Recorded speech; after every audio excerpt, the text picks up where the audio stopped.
Bien, buenos días nuevamente con todos los presentes. Bienvenido, doctor José Jara.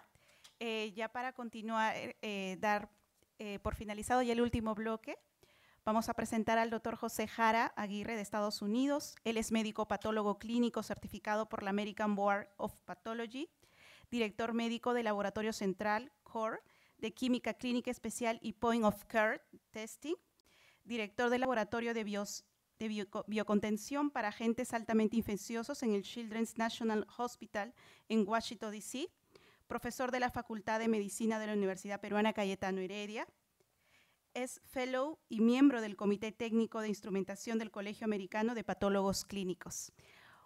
Les pido por favor un fuerte aplauso para el doctor José Jara.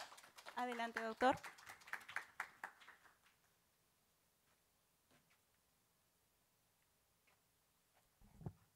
Buenos días. Agradecer primero al comité organizador científico por la invitación, especialmente a la doctora Carolina Cucho, que tuvo la gentileza de poder invitarme y poder compartir con ustedes eh, las experiencias que tengo como médico patólogo clínico, trabajando en otra realidad, y poder conversar con ustedes estas experiencias. No tengo ningún conflicto de intereses para esta presentación, y durante la charla y la discusión que vamos a tener el día de hoy, nos vamos a centrar básicamente en el rol que tiene el patólogo clínico como director de laboratorio y como consultor en medicina de laboratorio, y cómo se logra una interacción con nuestros colegas clínicos, ¿no? Vamos a revisar también un poco sobre el proceso total del análisis, identificando dónde se cometen más errores, el por qué. Vamos a utilizar un estudio basado en casos clínicos, la discusión de casos clínicos, para poder establecer cuáles serían las formas de investigarlos, cómo resolverlos y cómo prevenirlos. Y vamos al final de la sesión, espero que ustedes puedan llegar a entender cuáles son las causas más frecuentes de resultados que puedan tener algún error en su liberación. En primer lugar, es importante entender cuál es el rol del patólogo clínico en el sistema de salud. En el sistema de salud, primero actúa como director de laboratorio, gestionando la validación clínica de los resultados, y como consultor en medicina de laboratorio, es importante que él esté siempre disponible a sus colegas clínicos para poder establecer una comunicación fluida. Eso quiere decir que el patólogo tiene que ser versátil en comprender los requisitos de las muestras, sus metodologías, la interpretación de los resultados, así como responder las consultas clínicas que tienen para poder integrar en un concepto con los principios fisiopatológicos, poder hacer esa interacción con sus clínicos. Y siempre estar disponible 24 horas al día durante los 7 días. Eso quiere decir, en nuestra realidad, en nuestros hospitales, en el sistema del Colegio Americano de Patólogos, el médico patólogo está de guardia al llamado para poder tener esa disponibilidad de interactuar con los clínicos. Por otro lado, se espera que el patólogo clínico tenga un amplio conocimiento desde el punto de vista fisiopatológico, es decir, que tenga la capacidad de entender lo que sucede con las enfermedades para poder integrar estas situaciones con los resultados del laboratorio, para poder, digamos, de una manera discutir algunos casos con el servicio de endocrinología, nefrología, cualquiera inclusive con la unidad de cuidados intensivos, discutir algunos casos que se presentan en el laboratorio. Y los patólogos clínicos sabemos que cumplimos un rol muy importante, ya que cerca del 70% de las decisiones que toman nuestros colegas clínicos se basan en la información que nosotros le proveemos. De tal manera que nosotros tenemos que ser versátiles en la parte clínica de fisiopatología de muchas especialidades: nefrología, endocrinología, gastroenterología, inmunología, y además tenemos que ser muy versátiles en lo que está sucediendo en el laboratorio, lo que está atrás de esas pruebas, conociendo sus limitantes, sus interacciones, sus principios, para poder hacer esta integración y tener una discusión muy cercana con los clínicos. Bien, la siguiente parte es entender que dentro del proceso total que nosotros realizamos en el laboratorio es importante entender que tenemos la parte preanalítica, inclusive la parte preanalítica en la parte de utilización de las pruebas, la parte preanalítica, la parte analítica y la parte posanalítica. Es entonces que el patólogo clínico cumple una función dentro del laboratorio, así como una interacción con sus pares. De tal manera que cuando hablamos en qué parte del proceso total del análisis puede ocurrir un problema, pues tenemos que identificar que en la parte preanalítica están ocurriendo la gran mayoría de los problemas. Y esto es algo que lo vinimos conversando, lo vinimos diciendo, y que la parte analítica ya se ha trabajado mucho, el control de calidad se resuelve mucho, pero la parte preanalítica todavía sigue siendo un problema. Y básicamente con estos 4 puntos, la parte de condición de la muestra del paciente, muestra insuficiente o muestra incorrecta, todas estas contribuyen a que el resultado que nosotros podamos brindar y que no haya un correlato clínico, no se espere ese resultado, sea muy importante. Se ha trabajado mucho en otras partes, pero es importante conocer que toda prueba de laboratorio no es perfecta, es susceptible a error. Aquel laboratorio que me diga que yo libero pruebas sin un error, pues probablemente no lo está detectando. Toda prueba es factible que pueda tener un error. Entonces hay que entender cuál es el riesgo de reportar un resultado de laboratorio con un error. Primero, que esa concentración del analito de la prueba que ustedes están liberando no va a reflejar la condición clínica del paciente. ¿Ok? Segundo, ustedes pueden repetirlo 1, 2, 3, 4 veces y el resultado analíticamente puede ser correcto, pueden repetir el mismo valor, pero realmente ese valor no refleja la condición del paciente. Entonces, ¿cuál es el riesgo? El riesgo es que el clínico pueda tomar una decisión incorrecta, pueda iniciar un tratamiento o hacer un diagnóstico incorrecto en base al resultado, porque recuerden, 70% de las decisiones clínicas son tomadas en base a ese resultado que nosotros liberamos y que validamos clínicamente como patólogos. Entonces, esas decisiones clínicas se basan en esta información, entonces hay que tener en consideración estos aspectos.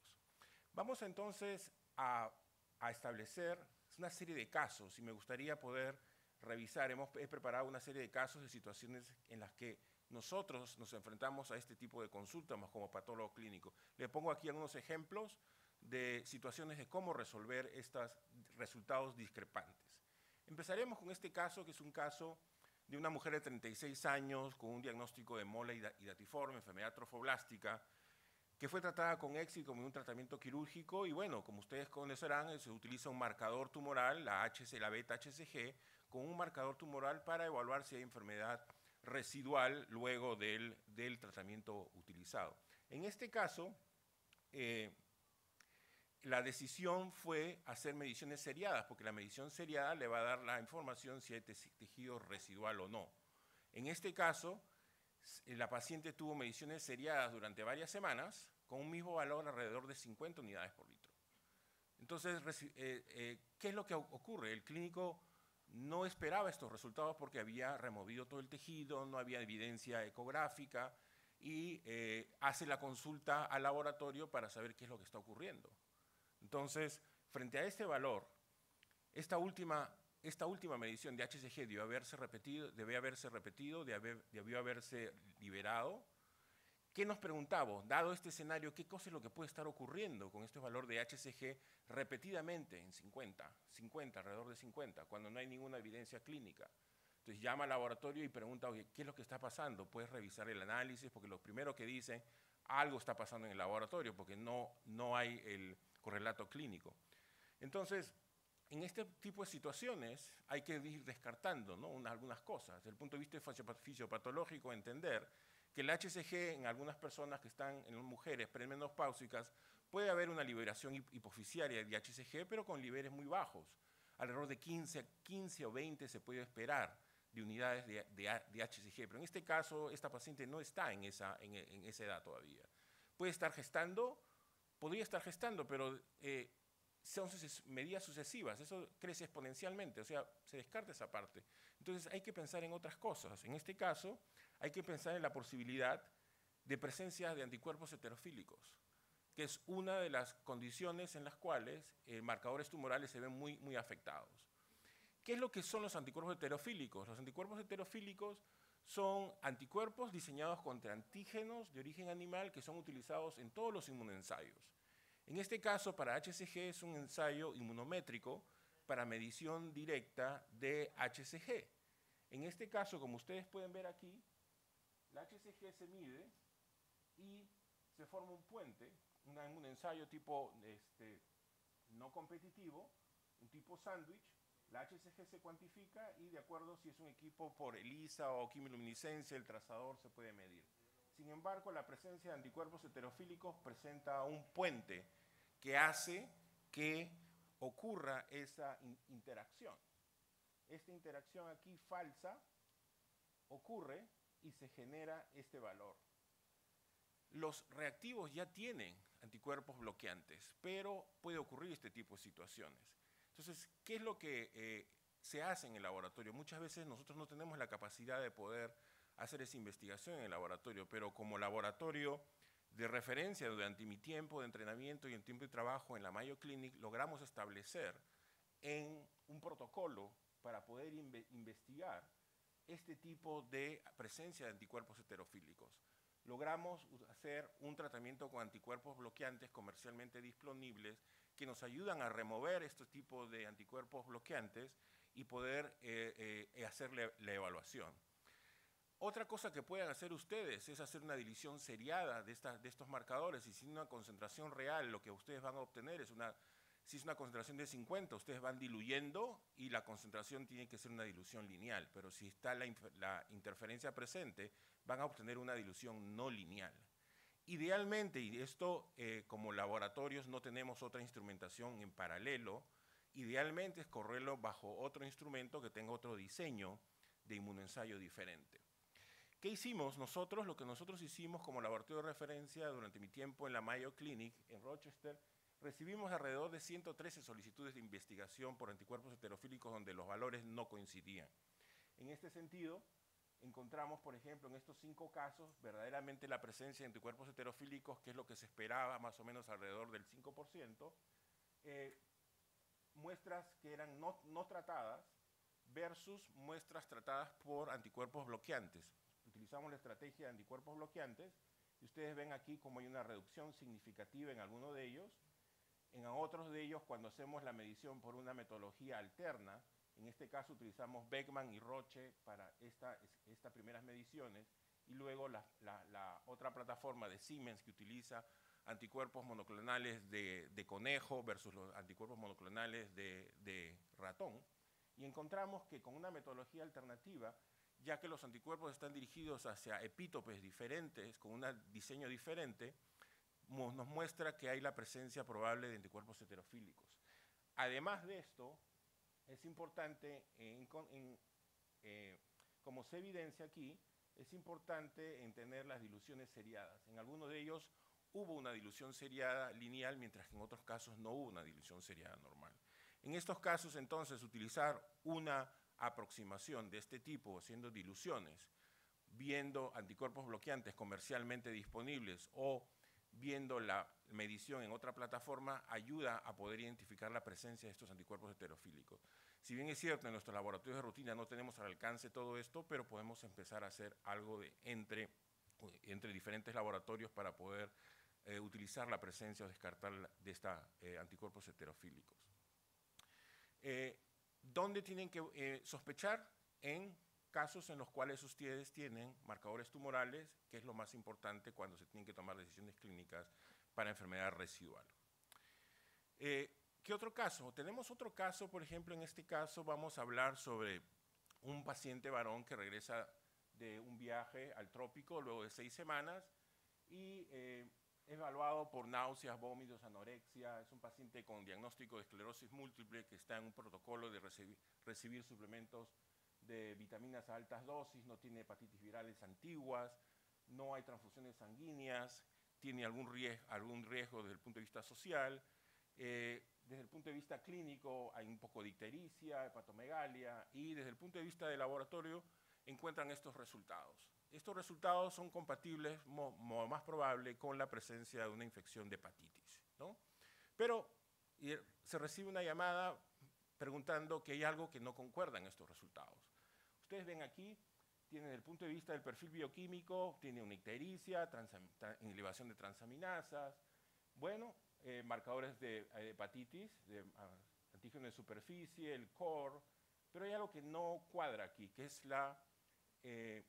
los marcadores del antígeno E versus el core. versus el anticuerpo, el antígeno E. Se recibe una llamada, y qué cosa es lo que se sospecha. En este caso es una infección de hepatitis B aguda, pero esos dos marcadores no coinciden. Al no coincidir, si ustedes evalúan cuál es la curva de perfil serológico, se dan cuenta que el paciente está alrededor de 6-7 semanas, el marcador de superficie está presente, el core está presente, pero hay algo que no concuerda aquí. Aquí están invertidos los patrones. Si ven aquí, el resultado reportado dice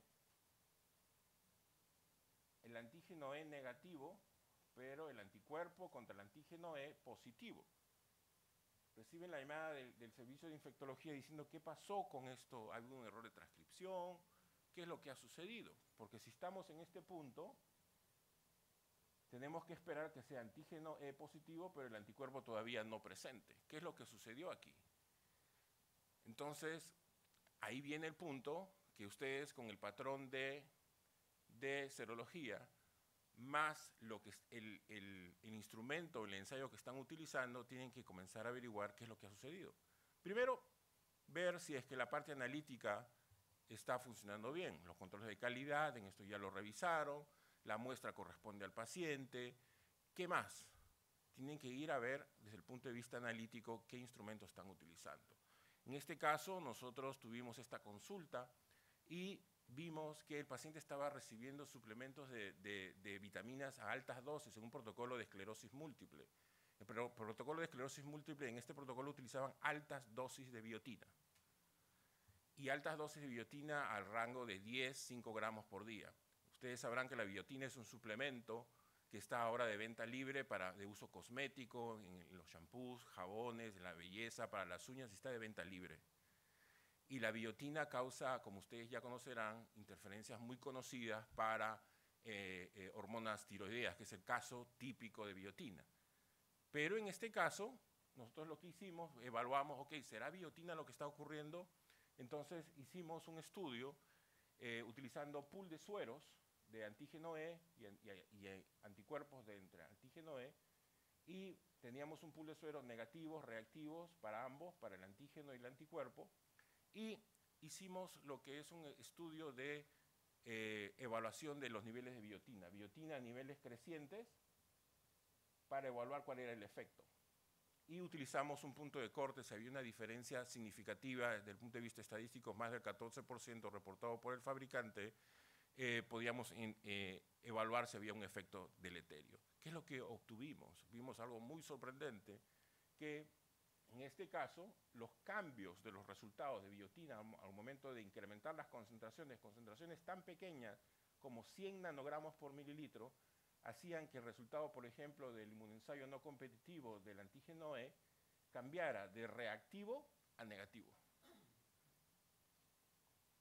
Y esto ustedes pueden ver aquí.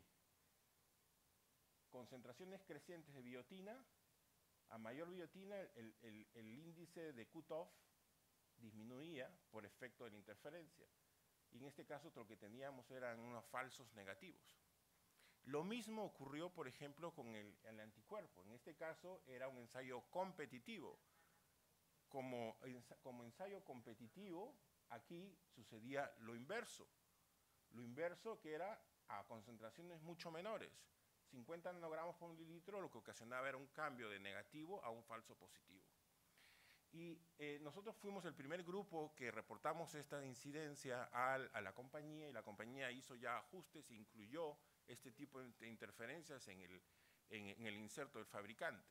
Entonces ya ustedes pueden encontrar de esta información que estaba disponible.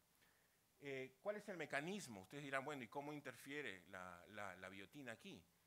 Es una biotina externa. Entonces, si nos vamos al diseño del inmunensayo, recuerden que aquí es un inmunensayo, una fase sólida, donde tiene partículas de streptavirina. Utilizan biotina porque el anticuerpo inicial está biotinilado.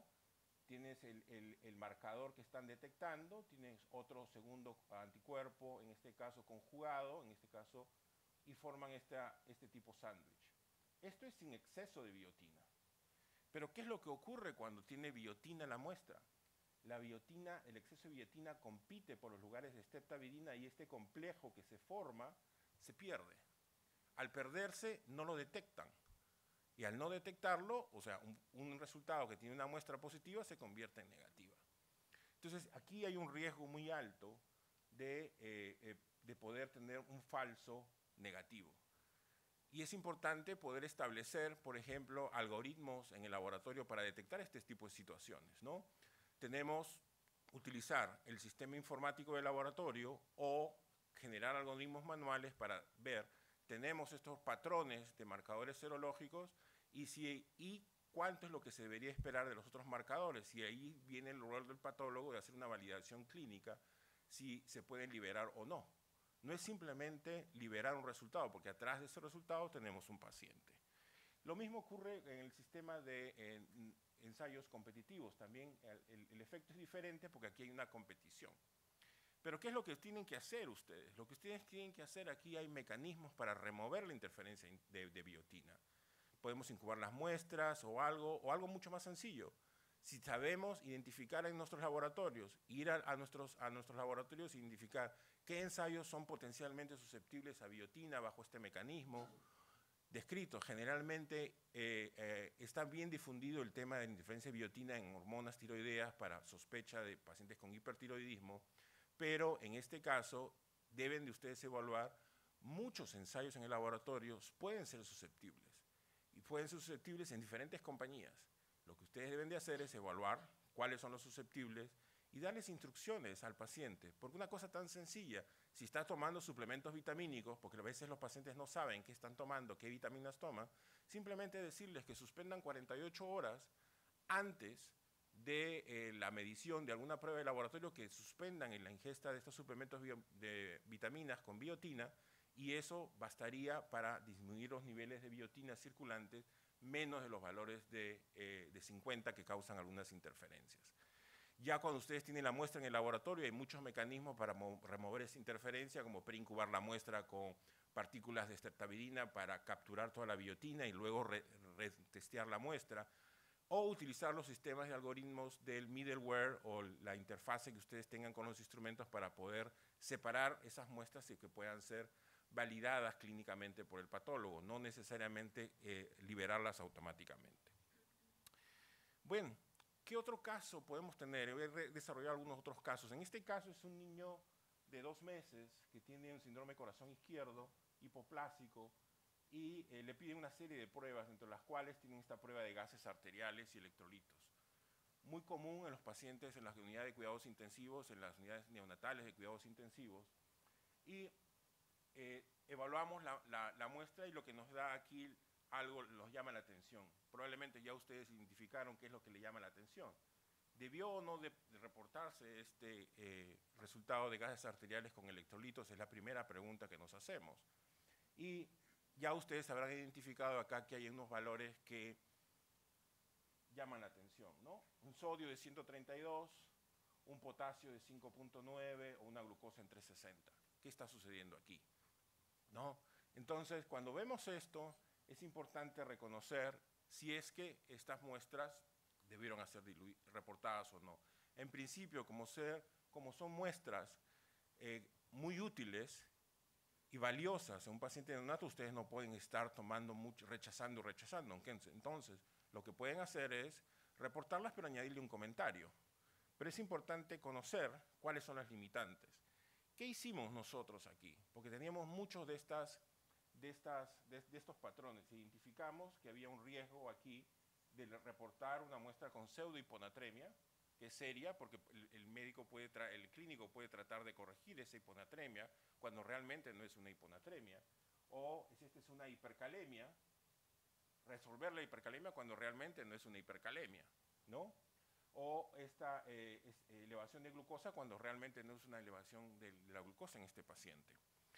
Lo que primero se tiene que evaluar es evaluar la calidad de la muestra. En este caso, la calidad de la muestra, lo primero es buscar si hay hemólisis. Ustedes ya se habrán dado cuenta que la principal causa de error preanalítico es la muestra hemolizada. La muestra hemolizada afecta, en este caso, en este patrón, electrolitos de potasio por interferencia de liberación intraglobular hacia el exterior. En este caso, la muestra no estaba hemolizada, así que podría ser este valor real. Pero hay que sospechar que en algunas situaciones, especialmente en los pacientes neonatos, se puede haber una contaminación de fluidos intravenosos. ¿Qué tipo de fluidos generalmente reciben ellos? Algunos de nuestros niños están con nutrición parenteral, ¿sí? O reciben soluciones de dextrosa. Por el tipo de volumen, las dextrosas son en concentraciones muy altas, concentraciones de dextrosa de 50% habitualmente ellos reciben. Entonces, hicimos un estudio para evaluar cuál era el efecto de que la muestra tomada en los pacientes neonatos tenga una contaminación por emulsión lipídica o nutrición parenteral.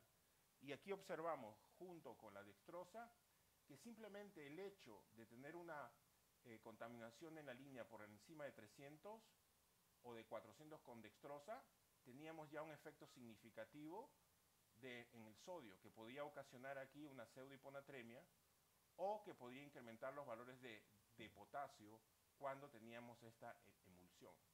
De tal manera que lo que se estableció es, ok, aceptar la muestra, reportar el valor y luego establecer criterios de comentarios, ¿no? Para 300 miligramos por decilitro, considerablemente como potencialmente contaminada, y para valores mayores de 500 realmente es una contaminación casi segura de lo que haya ocurrido en este caso.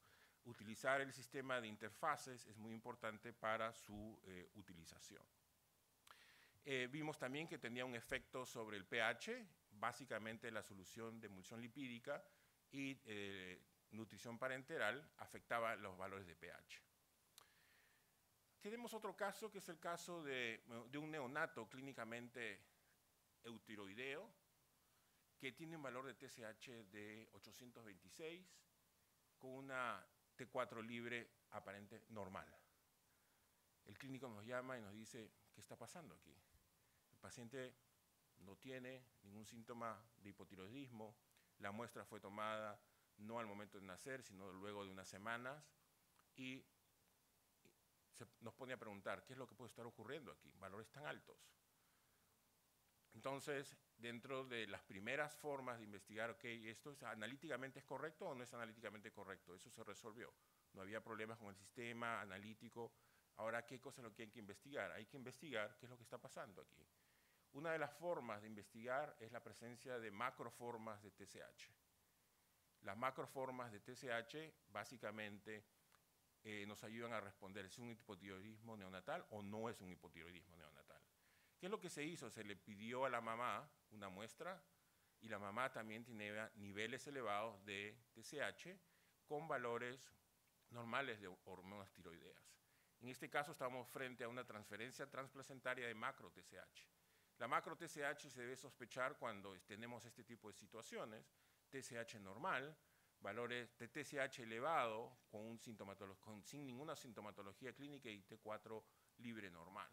¿Cómo se demuestra esto? Si te podemos hacerlo por cromatografía de exclusión, el laboratorio tiene la capacidad de hacerlo, que no lo tienen habitualmente a la mano si no fuera un laboratorio de referencia.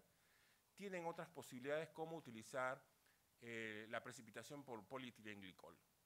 Ustedes precipitan el polietilenglicol y pueden demostrar si hay un cambio significativo y poder demostrar que estamos frente a una macro TSH. La macro TSH, ¿qué cosa es? Es la molécula de TSH, pero que está unida a un anticuerpo. Ese anticuerpo forma un complejo macro que es biológicamente inactivo, pero que está presente en la muestra y que los inmunoensayos no lo pueden detectar. Entonces, si ustedes hacen este tratamiento de la muestra con polietilenglicol, pueden demostrar este tipo. Macro complejos se forman en hormonas, en troponinas, se forman en enzimas, en prolactina. En muchos de los marcadores se pueden formar estos macrocomplejos. Es importante reconocerlos e identificarlos. Hay muchos casos reportados de macro TSH en la literatura, no es un caso aislado. ¿Es común esta presentación? Sí, pero hay que sospecharla. Si no la sospechamos, no podemos identificarla. Aquí les presento un algoritmo al menos sencillo de cómo identificar este tipo de situaciones. Tenemos un valor de TSH, si el TSH está elevado, las hormonas tiroideas están normal, ok, pues sospechar de macro TSH, utilizar precipitación con polietilenglicol. Si no lo tenemos, podemos incubar la mitad de la parte de la muestra con una parte normal para evaluar si es que existe la presencia de una forma inactiva. O si, por ejemplo, la TSH está normal, y los valores de T4 están elevados, esto aparece que fuera un caso de hipertiroidismo y en este caso sospechar la presencia de biotina, por ejemplo, o algunos defectos de la proteína transportadora de hormonas tiroideas, que es muy frecuente en los pacientes recién nacidos, la cantidad de proteína transportadora es muy baja. En estos casos la medición de T4 libre, como nosotros lo hacemos, es por ejemplo, por espectrofotometría de masa, por equilibrio de diálisis o por ultracentrifugación. En los pacientes recién nacidos neonatos o con defectos de la proteína transportadora es la mejor forma de poder hacer la medición. Me gustaría terminar con dos casos que son básicamente de pacientes oncológicos. En este caso es un paciente de leucemia linfocítica crónica que acudió a la urgencia, pero tenían estos resultados de potasio, por ejemplo, que nos llaman la atención aquí, que están elevados, 6.9. ¿El potasio debió haberse reportado o no? La pregunta aquí es entonces, el paciente tenía un EKG normal, el clínico nos llama y nos dice, ¿por qué tiene este paciente un potasio tan alto si el EKG está normal? ¿Y por qué el EKG debería estar?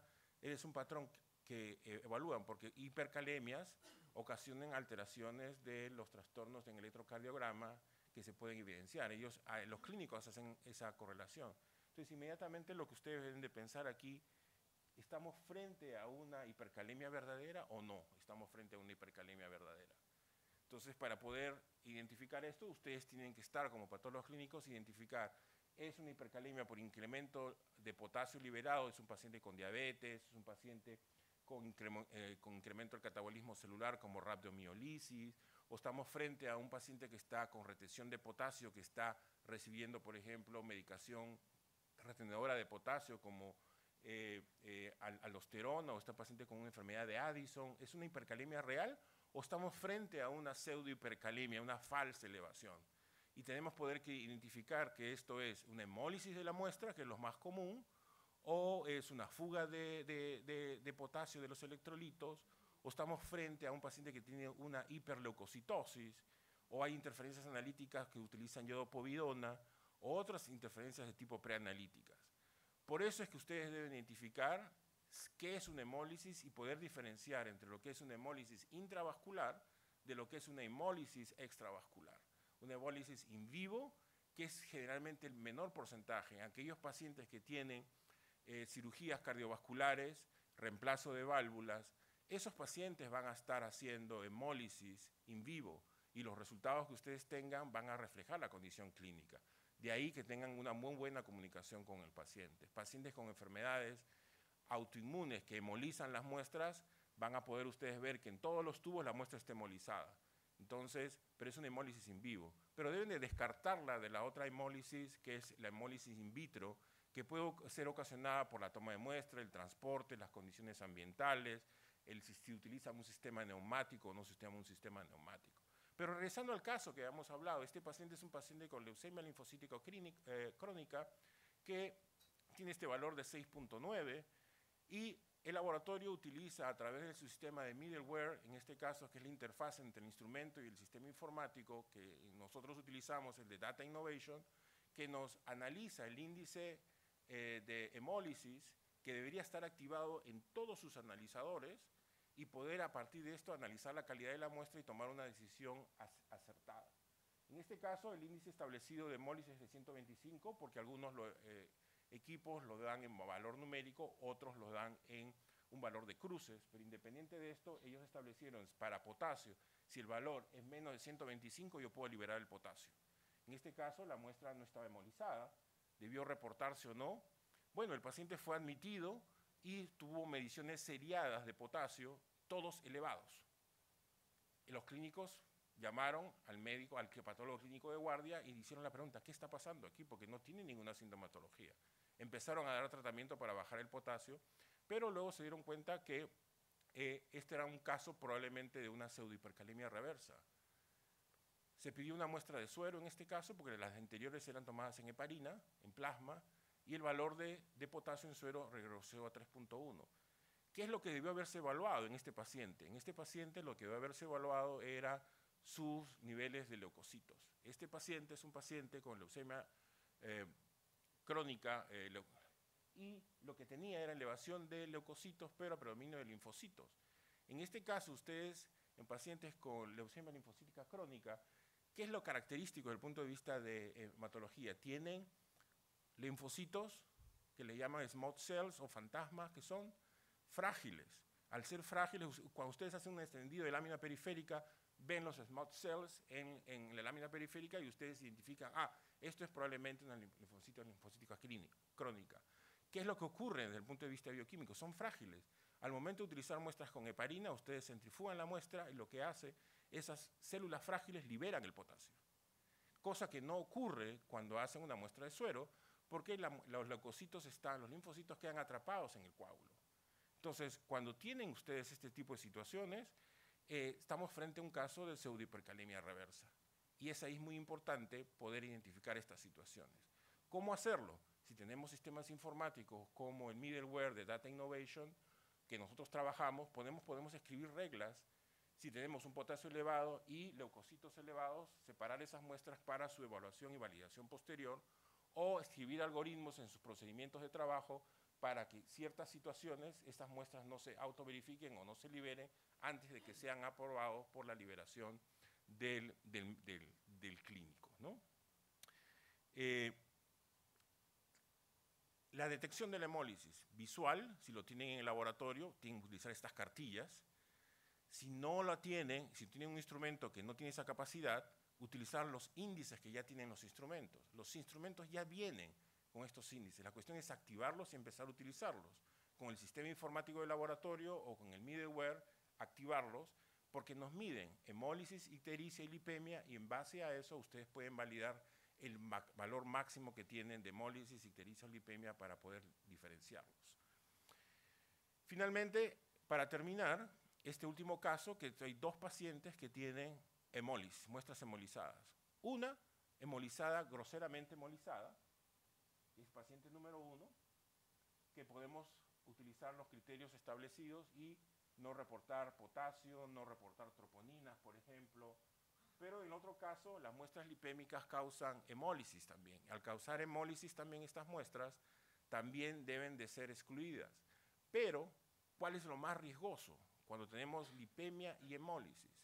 La lipemia causa un efecto de exclusión al medición de electrolitos como el sodio, causando una pseudohiponatremia que el clínico la puede tomar como un valor hiponatrémico y puede hacer las correcciones, que eso es grave para el paciente. Porque si hay una corrección muy rápida del sodio, ¿qué es lo que puede ocurrir? Podemos causar una mielodisis pontina y eso agravar el cuadro clínico del paciente en base a un resultado. Por lo tanto, si usted tiene una muestra hemolizada y lipémica, fíjense los electrolitos, porque el electrolito que mide el instrumento es un método indirecto que tiene unas limitantes. En estos casos se pueden hacer algunas alternativas para resolverlo, pero si no tienen esto establecido de los índices HIL en su instrumento, actívenlo. Utilicen su sistema informático o el middleware para poder establecer y validar sus pruebas. ¿Cómo resolver estos casos? Hay diferentes formas. Ultracentrifugación, pero ustedes me dirán, bueno, no todo laboratorio tiene esta centrífuga. Sí, pero tienen centrífugas de alta velocidad, esos de Eppendorf, cuando ustedes hacen para biología molecular para centrifugar las muestras, son de alta velocidad que llegan hasta 10.000 G, pueden utilizarlas para limpiar. O tienen este producto comercialmente disponible, que es el HipoClear, para poder limpiar las muestras lipémicas. Aquí les muestro una forma de poder hacerlo. Nuestro laboratorio utiliza una centrífuga de alta velocidad para limpiar las muestras y este es un estudio que respalda que limpiando las muestras, las diferencias entre la muestra lipémica y luego limpiada por alta centrifugación nos puede dar una aproximación de tener una muestra más clara y más limpia. Pero va a depender de que ustedes tengan activados los índices de HIL y que puedan establecer algunos protocolos para la validación clínica. Es importante entonces entender que el patólogo clínico cumple un rol muy importante como consultor. Todos estos casos que les he presentado fueron casos que recibí durante el tiempo que estuve de guardia y pude resolverlo y poder brindar esa interacción con el médico de emergencia, con los endocrinólogos, con los intensivistas, con los nefrólogos, para poder entender eso. Entonces, cumplimos un rol importante en la validación clínica y en la comunicación, porque tenemos el conocimiento clínico y el conocimiento del laboratorio para poder dar esa interpretación. ¿Son frecuentes los errores? Sí, tenemos que identificarlos. Y tercero, hay errores endógenos, exógenos, que debemos de poder identificarlos en las muestras. Y lo más importante, establecer protocolos para poder identificarlos. Si no lo sospechan, nunca lo van a detectar. Y en esos protocolos determinar cuándo se puede reportar o no se puede reportar los análisis, si utilizamos autoverificación o no utilizamos autoverificación. Y simplemente decirles que la parte preanalítica, todo el mundo trabaja en la parte de la parte analítica, pero nadie se fija en la parte preanalítica, está totalmente escondida. Y simplemente decirles, si ustedes tienen una muestra mal tomada, por mejor equipo que tengan, por mejor personal entrenado, ese valor que ustedes van a reportar no tiene correlato clínico en el paciente y de tal manera va a perder mucho su importancia y su rol clínico. Muchas gracias.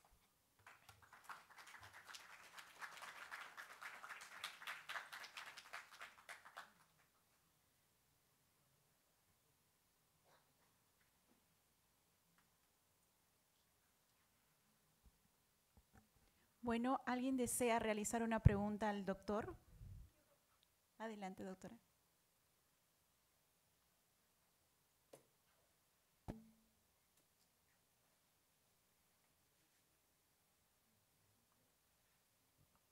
Ahora sí. Doctor Jara, realmente feliz de haberlo escuchado. En laboratorio, pues uno dice cuando la incongruencia se da y el médico hace una observación, o hay un error real o hay una explicación. Cuando se descarte el error real, hay que buscar la explicación y usted se ha convertido en un experto.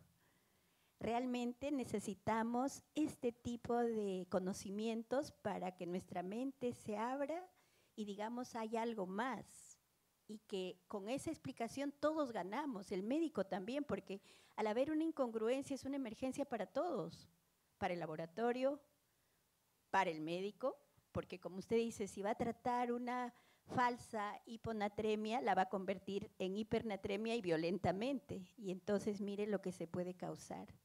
Yo me felicito de estar en este momento y realmente estoy orgullosa de que un peruano esté trabajando en esto. Solo me queda pedirle pues que sigamos en comunicación y todos abramos nuestra mente a esta posibilidad, porque hay mucha gente que cree que ya el laboratorio tiene muchos controles externos, internos y que casi nada se puede ver. Al contrario, mire cómo usted nos ha demostrado tan claramente que uno se queda y ahora no me queda otra que seguir aprendiendo, porque de hecho usted ha estado en un lugar donde se ha tenido la opción de comprobarlo y de publicarlo, pero no todos estamos detrás siguiendo este camino. Y yo no tengo muchas preguntas porque lo ha dicho tan claro que solamente estoy agradecida. Muchas gracias, doctora, pero el tiempo ha sido corto, me hubiese gustado presentar mucho más casos, he tratado de resumir los casos que son mucho más relevantes, pero el mensaje que les quiero dar es, el patólogo cumple un rol importante y debe ser el consultor y la comunicación entre el laboratorio y los clínicos. Y activar todas estas funciones que tienen los instrumentos, que les aseguro, si yo les pregunto aquí, ¿cuántos de ustedes utilizan y han implementado los índices H&N en sus instrumentos? Ya ustedes saben su respuesta interna. Si los han utilizado, bien, ha establecido protocolos, bien, utilizan un middleware o el sistema informático del hospital o del laboratorio, es un punto importante. Yo trabajo, si ustedes trabajaran en un laboratorio, no, esto es para equipos automatizados, equipos muy grandes, eso no cuenta para mí. Les mostré una cartilla. Pueden utilizar la cartilla y pueden hacerlo. Yo trabajo en un equipo semi-automatizado, un equipo manual, no tiene esas funciones, pues tengo mi cartilla para ver si es una hemólisis ligera, moderada, muy alta. La misma cartilla hay para ictericia y lipemia. Es querer hacerlo. Y sí se puede hacer. ¿Alguna otra pregunta? Buenos días a todos. Doctor Jara, realmente para mí es una satisfacción, una alegría después de tantos años verlo y solamente decirle que continúe con nosotros. Yo lo conozco de Cayetano Heredia y sé la calidad de profesional que es. y me siento muy orgullosa de haber sido un poquito parte de su vida. Gracias por sus conocimientos y seguiremos en comunicación. Gracias.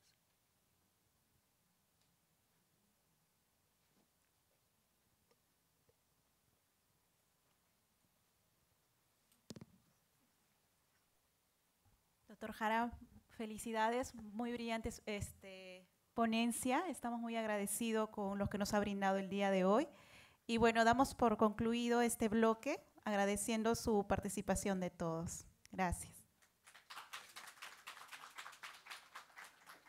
Muchas gracias a todos por haberse quedado un poquito más de la hora y les agradezco la paciencia si me extendí un poco más de lo establecido. Muchas gracias a todos.